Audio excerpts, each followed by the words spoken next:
Hi friends, இன்றைக்கி என்ன நம்ம வீடியோன்னு பார்த்தீங்கன்னா, நம்ம ஹேர் ஆயில் காய்ச்சுற வீடியோ தான் ஃப்ரெண்ட்ஸ். இந்த வீடியோ பிடிச்சவங்க நீங்கள் பாருங்கள், பிடிக்காதவங்க ஸ்கிப் பண்ணி போய்க்கலாம். ஓகே ஃப்ரெண்ட்ஸ், வாங்க வீடியோக்குள்ளே போகலாம். இப்போது இது வந்து 1 லிட்ரு தேங்காய் எண்ணெய் ஃப்ரெண்ட்ஸ் எடுத்துருக்கிறேன். பெரிய பாத்திரம். சின்ன பாத்திரம் எடுத்திங்கன்னா உங்களுக்கு வந்து ஃபுல்லாக எண்ணெயுமே கொதித்து வரப்போ வெளியில் சிந்திடும். அதனால் பெரிய பாத்திரமாக பார்த்து எடுத்துக்கோங்க. இது வெந்தயம் கற்றாழை ரெண்டையுமே வந்து எடுத்து நான் ஒரு நாள் ஃபுல்லாக ஊற வச்சுருக்கிறேன். வெந்தயம் கற்றாழை ஒரு நாள் ஃபுல்லாக நான் ஊற வச்சுருக்கிறேன் ஃப்ரெண்ட்ஸ். அதனால் முளை கட்டி வந்திருக்குது. இதுதான் நம்மளுக்கு மெயின் ஹேர் வளர்கிறதுக்கே உதவியாக இருக்கும். அதனால் இதை வந்து எவ்வளோ பெரிய கற்றாழையாக எவ்வளோ பெருசாக வேணாலும் எடுத்துக்கலாம் 1 லிட்ரு ஆயிலுக்கு. வெந்தயமும் அதே போல் உங்களுக்கு எவ்வளோ தேவையோ அதை வந்து நீங்கள் எடுத்துக்கோங்க. இப்போ வந்து இது எண்ணெய் கொஞ்சம் சூடானாலுமே இந்த இதை போட்டுறணும் ஃப்ரெண்ட்ஸ். ஏன்னா இது ஏன் ஃபஸ்ட்டு போடுறோன்னா, இது நல்லா வெந்து வரணும். உங்களுக்கு சரியான பக்குவமாக வேக வைக்கல அப்படின்னா ஆயில் ரொம்ப வேகமாகவே கெட்டு போயிடும். அதை கொஞ்சம் நீங்கள் பார்த்துக்குங்க. இந்த அளவுக்கு நான் ஏதாவது உங்களுக்கு நான் ரொம்ப டைமிங் வச்சோம்னா யாரும் அவங்க யூஸுக்கு பார்க்க மாட்டாங்க. அவங்க யூஸுக்கு போடுற மாதிரி தானே நம்ம வைக்கணும். அதனால் வந்து நான் டைமிங்கை வந்து கொஞ்சம் ஸ்கிப் பண்ணி தான் போட்டிருக்கிறேன் ஃப்ரெண்ட்ஸ். வேணுன்றவங்க பாருங்கள். இப்போ நம்மளுக்கு வந்து நல்லா சிம்மில் தான் வச்சுருக்கேன் ஃப்ரெண்ட்ஸ். நல்லா கொதித்து வரட்டும். எந்த அளவுக்கு கொதித்து வரணுங்கிறத பாருங்கள். இப்போ இந்த அளவுக்கு கொதிச்சா போதும். அடுத்தது நெல்லிக்காய் வந்து பெரிய நெல்லிக்காவாக ஒரு 4 எடுத்துக்கோங்க. முழு நெல்லிக்காய் 4 எடுத்து இந்த அளவுக்கு கட் பண்ணி அதை 2வது சேர்க்கணும் ஃப்ரெண்ட்ஸ். இப்போ கத்தாழைக்கு அடுத்து நம்ம நெல்லிக்காயும் சேர்க்குறோன்னா அதுவுமே கடினமான ஒரு பொருள் தான். இதுவும் நல்லா வேகணும். வெந்தாத்தான் நம்மளுக்கு அடுத்தது எண்ணெய் வந்து நல்லா கெடாமல் 1.5 மாதம் 2 மாதம் வரைக்குமே அது பாட்டில் இருக்கும். இதுவுமே நம்மளுக்கு ஒரு கிட்டத்தட்ட ஒரு 5 நிமிஷம் 8 நிமிஷம் அந்த அளவுக்கு வேக வைக்கணும். கத்தாழையும் ஒரு 10 நிமிஷமாவது நீங்கள் வேக வச்சுக்கோங்க ஃப்ரெண்ட்ஸ். அடுத்ததாக வந்து நம்ம என்ன போடுறோங்கிறத பாருங்கள். என்னோடய பொண்ணோடைய ஹேரை உங்களுக்கு ஒரு நாளைக்கு காட்டுறேன் ஃப்ரெண்ட்ஸ், எப்படி இருக்குங்கிறத பாருங்கள். அடுத்து கருவேப்பிலை ஃப்ரெண்ட்ஸ். கருவேப்பிலை நம்ம ஒரு கைப்பிடி அளவு எடுத்து போடணும் ஃப்ரெண்ட்ஸ். அதாவது 1 லிட்ரு எண்ணெய்க்கு நீங்கள் ஒரு கைப்பிடி அளவு இது போடணும் கருவேப்பிலை. அது வந்து ஒரு 2 நிமிஷம் நம்மளுக்கு வெந்தால் போதும் ஃப்ரெண்ட்ஸ். கருவேப்பிலை வந்து வேகமாகவே வெந்துடும் இல்லைங்களா. லாஸ்ட்டாக வந்து எல்லாத்தையுமே சேர்த்து நம்ம ஒரு 10 நிமிஷம் வாக்கில் வேக வைக்கணும்.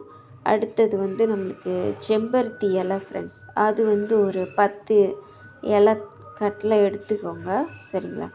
10 இலை வட்டில் எடுத்துட்டு அதையும் போட்டு நம்ம ஒரு கிண்டி விட்டுக்கணும். இந்த அளவுக்கு பெரிய பாத்திரமாக இருக்கிறனால தான் ஃப்ரெண்ட்ஸ் உங்களுக்கு எண்ணெய் வந்து மேலே வந்து மிதந்து வராமல் நம்ம வட்டில் காய்ச்ச முடியுது.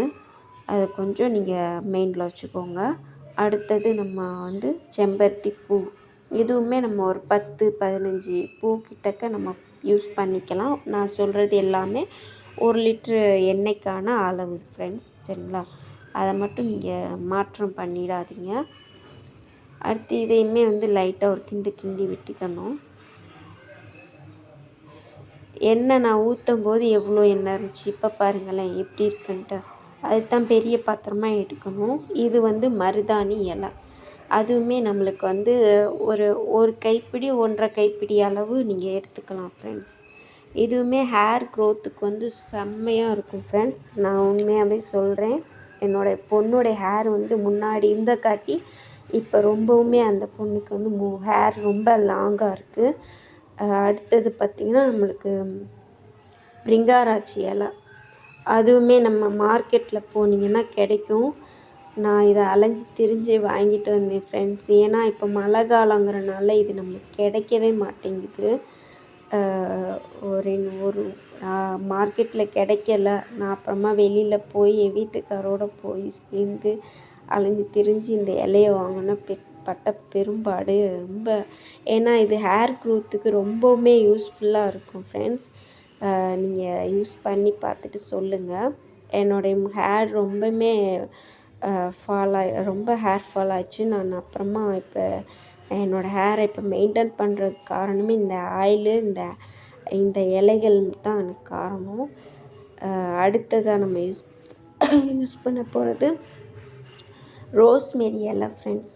ரோஸ்மெரி இலை வந்து அதுவுமே ஒரு கைப்பிடி அளவு போட்டுக்கோங்க. இது வந்து உங்களுக்கு குளிர்ச்சி கொடுக்கக்கூடிய ஒரு பொருள் ஃப்ரெண்ட்ஸ். இது ரொம்பவுமே நல்லது. உங்களுக்கு ஹேர் க்ரோத் ஆக்குறதுக்கு இதுவும் ஒரு காரணம். அடுத்தது நான் இப்போ போட்டது வந்து பார்த்திங்கன்னா கருஞ்சீரகம், அதுவுமே ஒரு கைப்பிடி அளவு போட்டுக்கோங்க. லைட்டாக அடுத்து லாஸ்ட்டு வெந்தயம், இதை சேர்த்துக்கோங்க. சேர்த்து இதை எல்லாத்தையும் ஒன்றா கலந்து விடுங்க. இப்போ பாருங்கள் கத்தாழை எப்படி இருக்குது பார்த்தீங்களா? இந்த அளவுக்கு வெந்து வந்திருக்கணும்.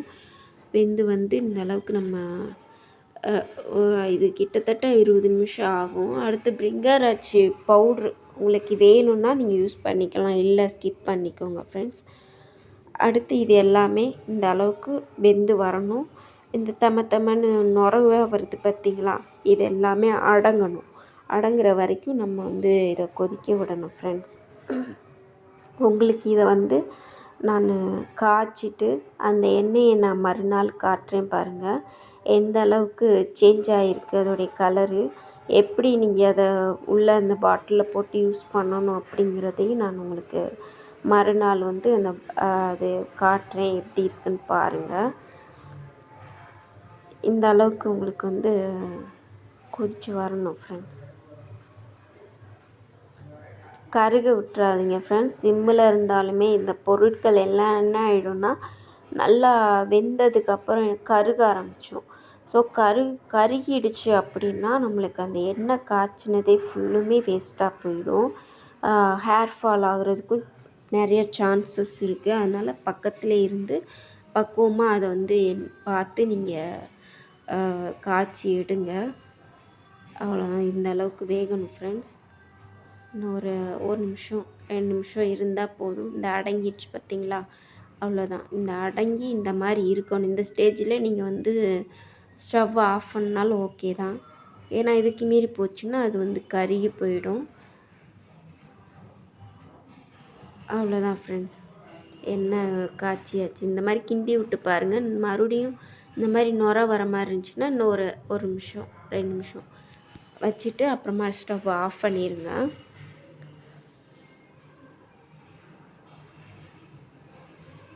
இன்றைக்கி இந்த பாருங்களேன் எண்ணெய் இந்த அளவுக்கு இருக்குது. அதே எண்ணெயை மறுநாள் நான் எடுத்து காட்டுறேன். அதில் கலர் எவ்வளோ சேஞ்ச் ஆகிருக்குங்கிறத நீங்கள் பார்ப்பீங்க.